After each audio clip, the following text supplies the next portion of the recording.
But I thought it was a really close game and it could have went either way in the end. Belgium were very dominant in the first half. Well, Brazil started the game well, but then Belgium came into their own, took a two-goal lead, and at half-time, it was as if Brazil needed a wake-up call, which is unlike a lot of the stars of Brazil. You'd expect them to respond straight away. They didn't. They got into the game in the second half, and it was just all a little bit too late at the end. They had a couple of good chances.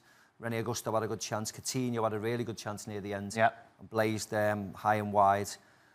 But I'd like to think, you know, Belgium were dangerous on the counter-attack and they deserve to win today. But let's talk about these Belgians tactics then, Macca. Of course, Fellaini coming in, Chadli coming. This was a big gamble for Roberto Martinez because of those names, in particular Fellaini and the reputation he has. Yeah, well, and Chadli, to be very honest.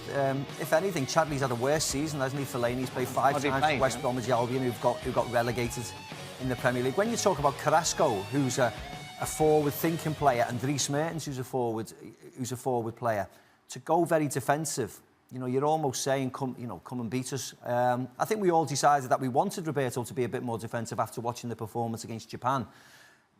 We probably didn't think he'd go in that way, bringing Fellaini and Chadli in, but they got a victory, and the amount of hard work that they put in, the two of them, the amount of blocks, certainly, that Fellaini and Witsel had in the centre of the field, when, you know, consistently Brazil came inside the pitch all the time, whether Coutinho to get a shot away, whether it was Douglas Costa in the end to get a shot away late on the second half. Everything was blocked. They defended stoutly, and he gets the right result. And when you get the right result, you deserve a pat on your back. And Fellaini was great today. They won the game against against worthy favourites in the end. Certain members of this panel who aren't here today, Steve Nicol, for example, isn't the biggest fan of Romelu Lukaku, but he was superb today, wasn't he? Yeah, he led the line really well, didn't he? He was big, he was strong, he knew what to do, certainly in the latter part of the game. Of course, he had a big impact in the first half, but I liked his work rate in the second half. He knew when to run Miranda, he knew when to take a challenge, he knew when to hit the ground and buy a little bit of time.